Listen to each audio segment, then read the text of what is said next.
আজকে আমি তৈরি করছি বড়দিন স্পেশাল জিনিস কেক। তবে এই কেকটা যারা একেবারেই জানে না, অর্থাৎ হাতে খড়ি যাদের, তাদের পক্ষে খুব সুবিধাজনক। আর যারা জানে তাদের তো আমার কিছু বলার নেই।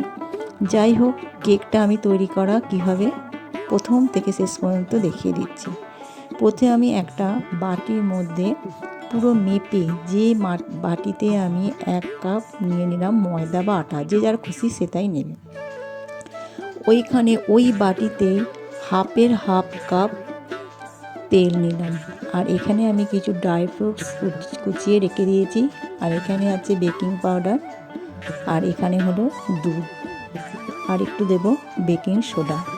যাই হোক, তোমরা ভালোভাবে দেখো, আমি এবার তৈরি করছি।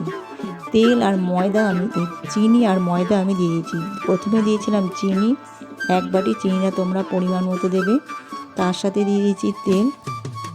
এরপর দেব বেকিং পাউডার 1 চামচ, আর বেকিং সোডা দেবো হাফ চামচ। মনে রাখবে এই কথাটা। তেল দিয়ে দিয়েছি, ময়দা দিয়ে দিয়েছি, চিনি দিয়ে দিয়েছি, বেকিং সোডা দিয়ে দিয়েছি, বেকিং পাউডার দিয়ে দিয়েছি। এবার দিয়ে দেবো ড্রাই ফ্রুটস কিছুটা, তবে সবগুলো নয়। আর কিছুটা আমি রেখে দেবো 10 মিনিট পরে, ওটা আমি পরে সাজিয়ে দেবো ওপরে। এরপর এগুলোকে ভালো করে আমি আর একবার মাখিয়ে নিলাম। আর একটা বাটিতে আমি একটা তেল বুলিয়ে দিয়ে একটা কাগজ তেল বুলিয়ে ওর মধ্যে দিয়ে দিচ্ছি। যে কোনো পেপার তোমরা নিতে পারো, বেশ ভালো করে কেটে নেবে বাটির মাপের করে। আমি যেভাবে কেটেছি তোমরা তোমাদের মতন করে। এরপর কড়াই আমি বসিয়ে দিয়েছি, আর কেকের ব্যাটারটা রেডি করে ওর মধ্যে ঢেলে দিয়ে দিলাম। হয়ে গেল আমার কেক তৈরি। দেখো কি সুন্দর স্পঞ্জি, একবারে সুন্দর।